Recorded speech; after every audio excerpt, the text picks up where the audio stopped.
Hey guys, welcome back to another Tumbler tutorial. Today I'm going to be teaching you a couple of techniques. This tumbler is based off of a purse that I saw on, I want to say Facebook or Instagram, maybe like a year or two ago. And I've had it saved in my inspiration folder in my phone for forever.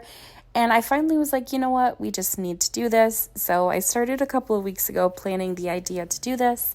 So I'm going to show you how I do my leopard spots, how you get that tooled leather look. And keep in mind, I am going to do kind of a live in-person demonstration, if you will, for this on how I do my leopard spots. So this tutorial is a little bit longer, but that's just because that portion is not sped up. I'm talking while I'm working.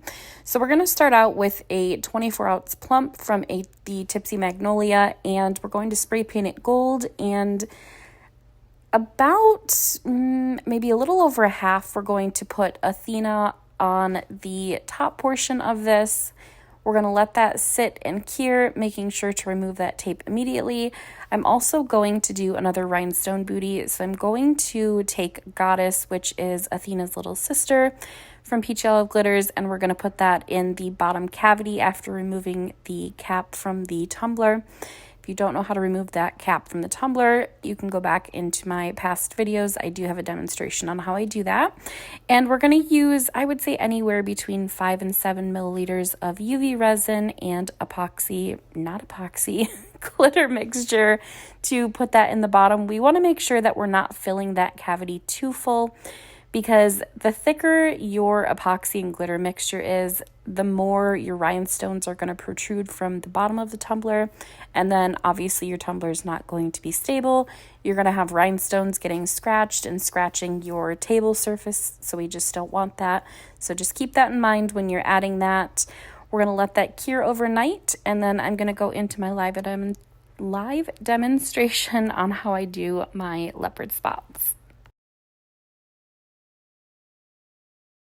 So we've got our cured epoxy. This is not sealed because new glitter sticks to, it's kind of staticky to any sealer or any epoxy. It's a really hard thing to get off. And so put it right over the raw glitter. We're gonna let these colors dry as well, and then we'll chip brush it off. I would not recommend doing any sealing up until this point. I'm gonna tint my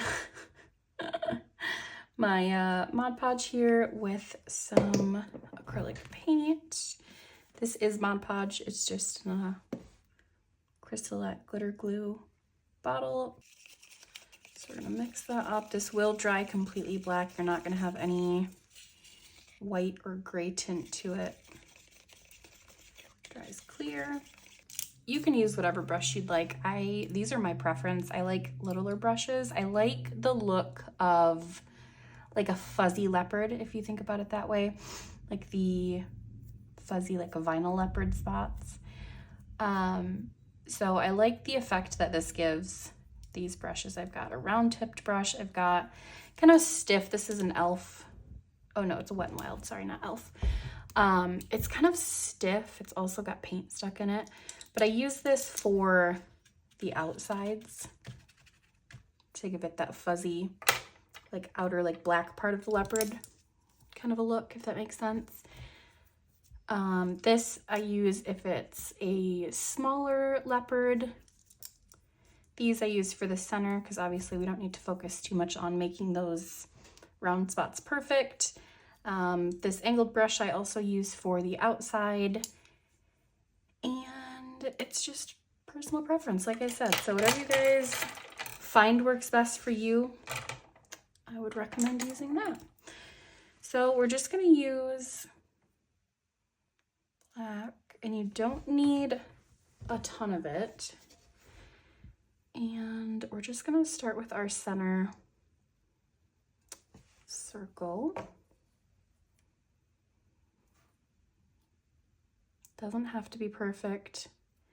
Sometimes they're semicircle, sometimes they're almond. And I just kind of try to alternate where they're at.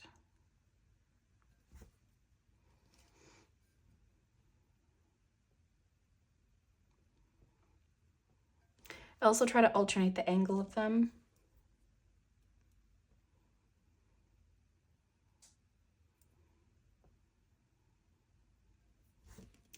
But you don't want too much Mod Podge and paint mixture because it's going to take forever to dry. And if that's the case, once you're putting brown in the middle, once you put the black on the outsides, if you're doing it back to back, it's going to cause the black to stick to the center brown circle. So don't go too heavy-handed.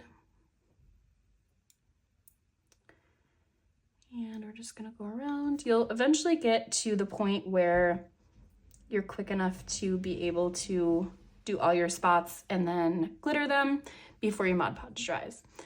So that's what I'm gonna do here. If I quit yakking and start working.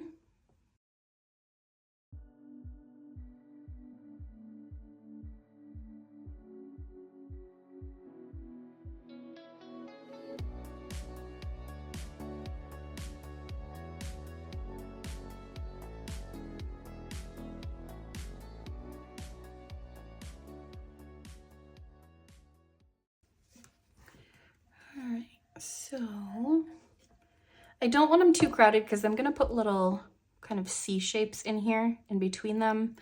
And also you're going to do the outer portion. So you don't want to cram them too much to begin with. You can always add more. You can't really take away without starting the cup over. So we're going to go in with Cold Brew from Peachy Glitters. And we're just going to cover the spots.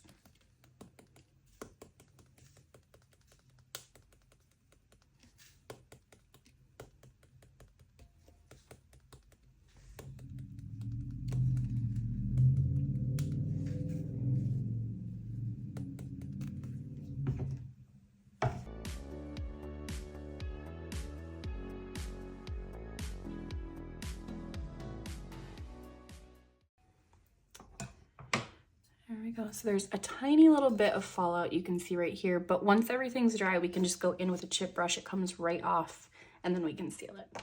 So I'm gonna set that aside for a minute. I'm gonna clean up my glitter and then we're gonna go in with the little C shapes while that brown's drying, and then we'll kind of come back and backtrack to the outer portion of the leopard. I want these to be super overwhelming, and if you're using a thicker brush, obviously you're gonna have a thicker C, and so you can always, like I said, add to it. You can't really take away. I'd rather use a smaller brush and just not overdo it. So I'm gonna alternate, and I'm gonna kind of pounce my brush.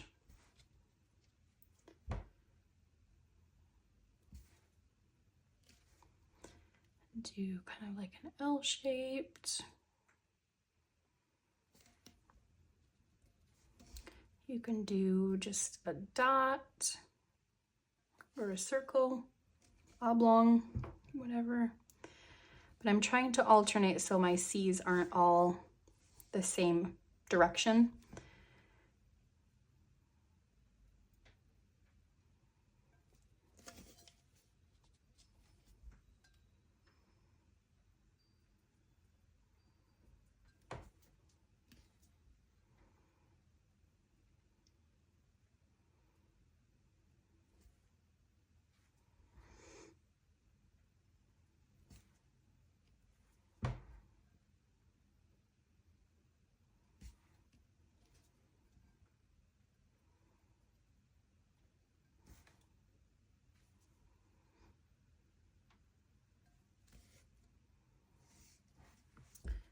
And just do a once over and see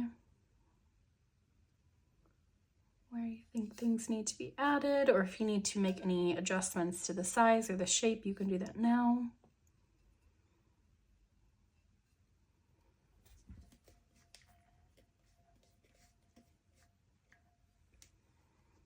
And I feel like I could put one here, but I'm gonna hold off because I just don't want to overcrowd things. Just keep in the back of your mind that you are still gonna have to go on the outside of these. So we don't want things too smushed together. So I'm gonna go in with Batman from Peachy, and I'm gonna be a little bit cautious where I'm tapping this. Not that you have to be super careful, but You just don't want it covering those brown spots yet.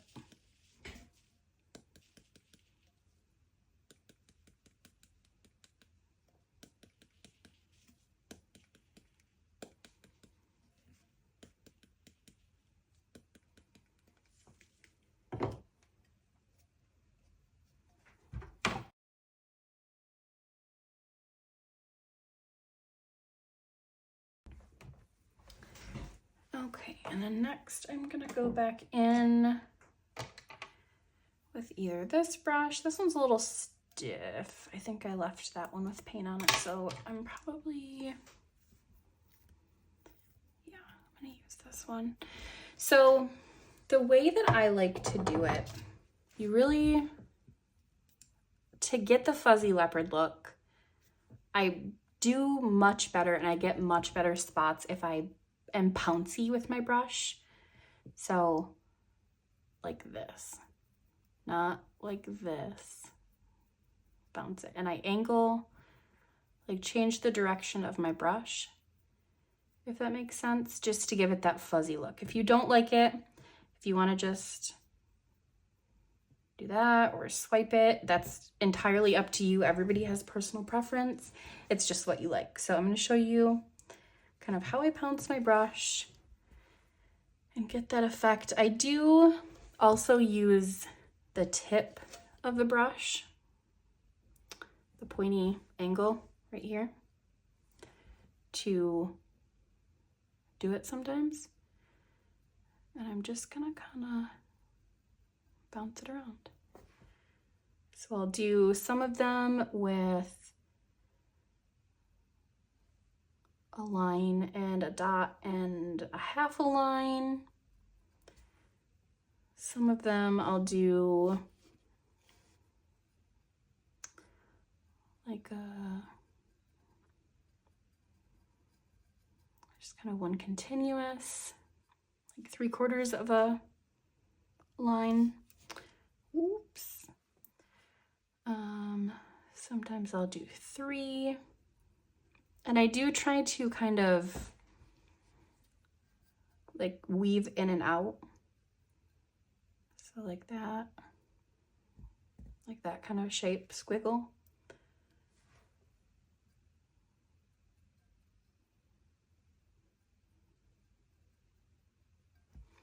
If you need to look at a reference for leopard, you can do that. It helps.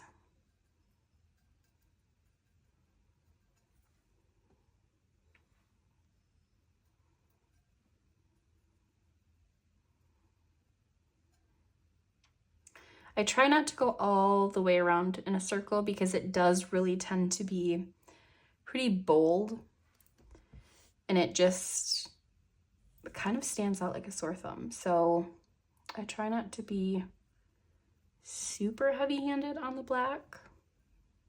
And if I do a full line, I try to make it a thinner line.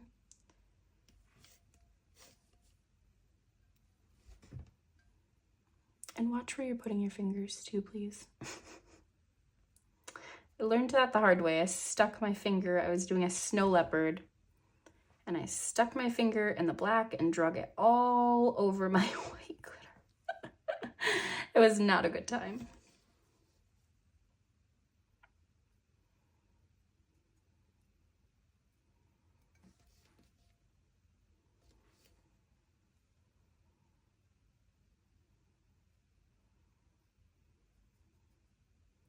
So by the time you're done doing your black lines, your outer fuzziness, if you will, the brown is going to be mostly dry. And that's why I choose Mod Podge. Normally I'm a glitter glue girl. I don't like Mod Podge very much, but for intricate things like geodes, leopards, I definitely work with Mod Podge because it dries much faster than the glitter glue. So usually, I don't know, probably 10 minutes or so maybe, I have a pretty good cast, I guess I would say, over the Mod Podge. And it's at least a little bit dry when the glitter hits it, so it's not going to adhere to whatever part you're working on. So if you are using glitter glue or like the Adhesive Apothecary. I would recommend just waiting a little bit longer between the brown and the black. That will probably prevent some cross-contamination.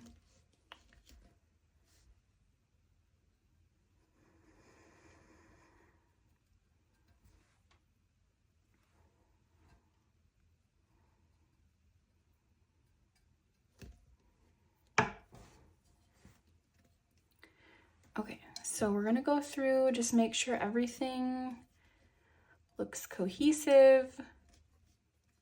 This could use a spot here, but I think if we put one there, there's gonna be too much crowding. So maybe like at the very top, we could just add a little something so it's not so barren. And then once everything looks good, we're just gonna coat it. Make sure I've got the black, not the brown. We're gonna cover everything. And then tap off the excess and let it dry.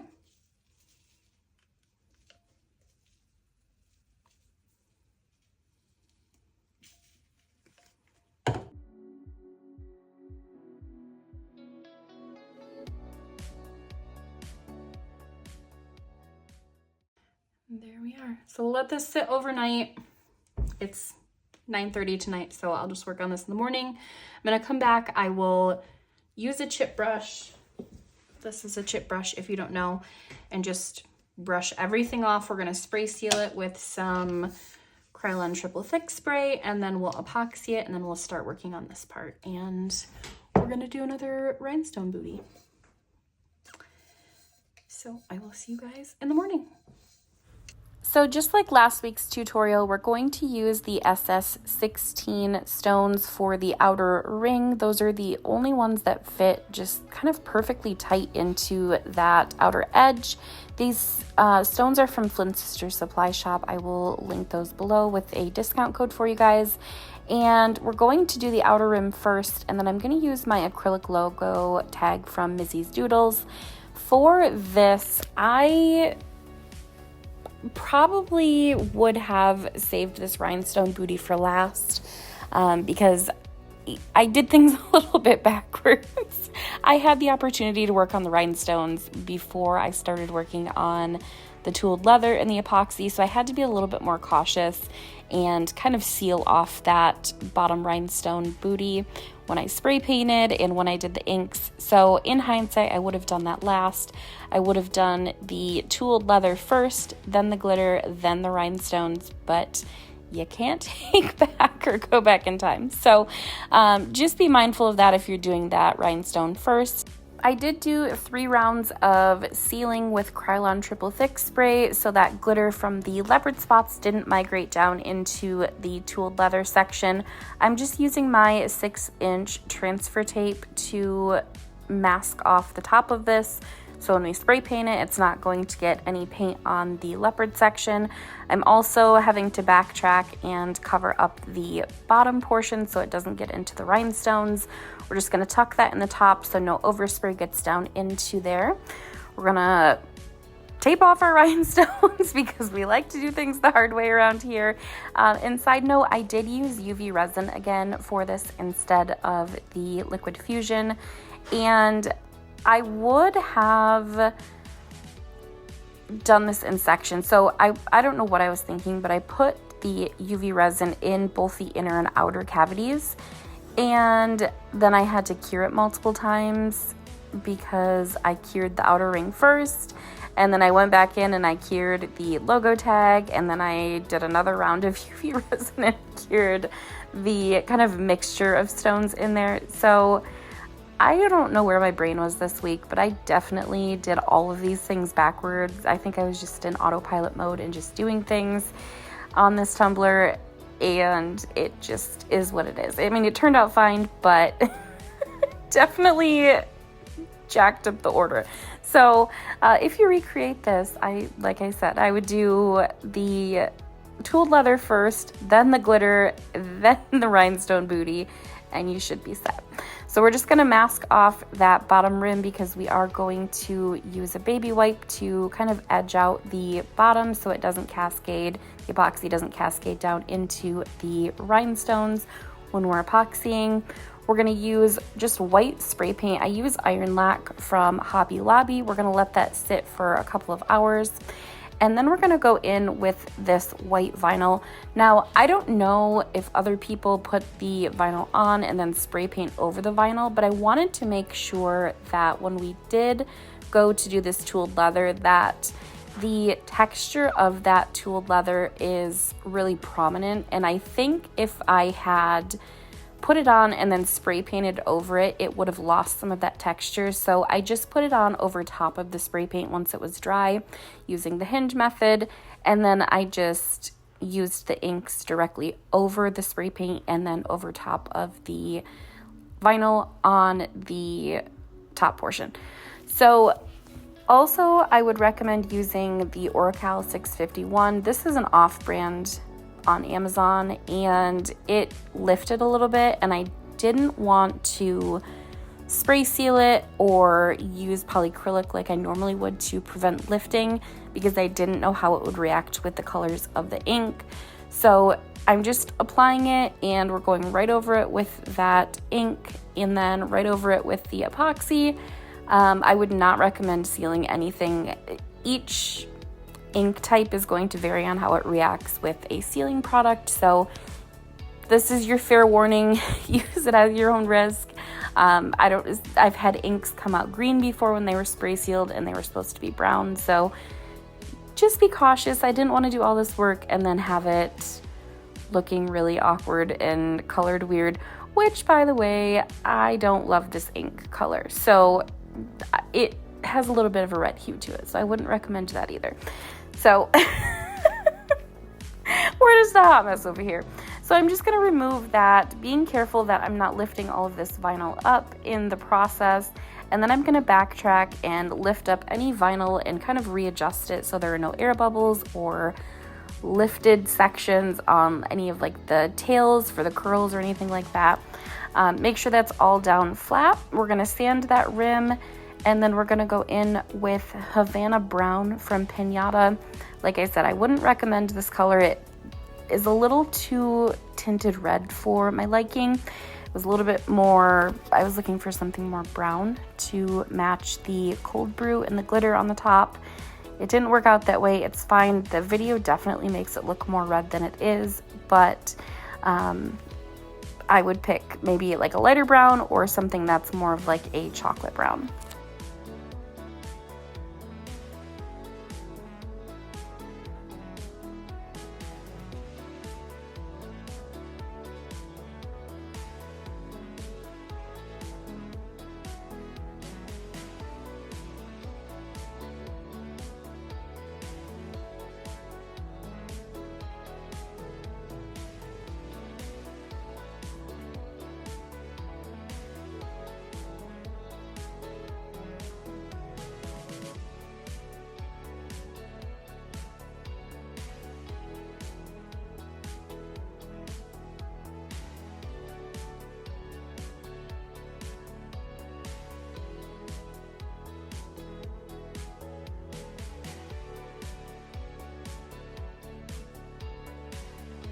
I did do 2 rounds of inks on this tooled leather section. The first round was basically just to get coverage on the tumbler.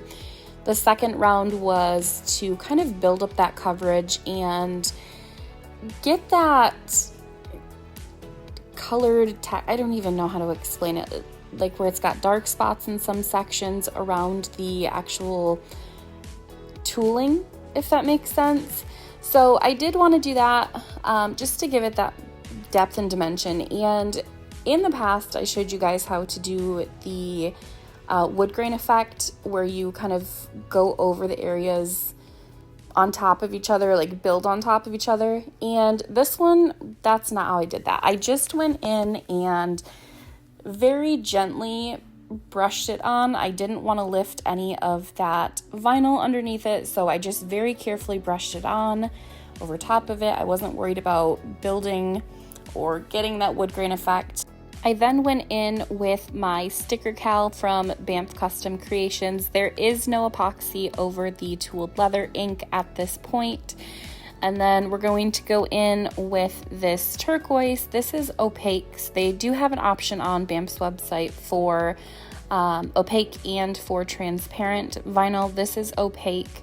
You don't want to use transparent if you're putting it over top of the textured gold metallic like I am. The textured gold metallic vinyl is 0.10 by 11.5 width. And then I just used my little paper cutter here to cut just a tiny bit less. I would say probably like 0.08 if I had to guess. For the turquoise, that's just to tie it into the turquoise on that skull. And then once that's all set in place, I'm going to go in with epoxy directly. Like I said earlier, I'm not sealing any of this. I don't want to chance the inks changing color. And I'm using this very, very, very ultra fine glitter from Mr. Nola's. It's just an epoxy additive. I have not been able to find it on the website to link for you guys, but I am using like a speck of it. I just wanted a teeny tiny tint of that in that wood grain. So it goes a very long way. If you're using it, just be very careful. It can get very overwhelming on your cup. We're going to rub off that epoxy from that bottom rim so it doesn't get down into our rhinestones. Do 2 final coats of epoxy. This cup does need 1 more coat of epoxy. I did have a tiny bit of lifting on that tooled leather section, but after those 2 coats are done, this tumbler is finished. Let me know what you guys thought in the comments. Don't forget to like and subscribe, hit that bell button for notifications, and I will see you guys next weekend.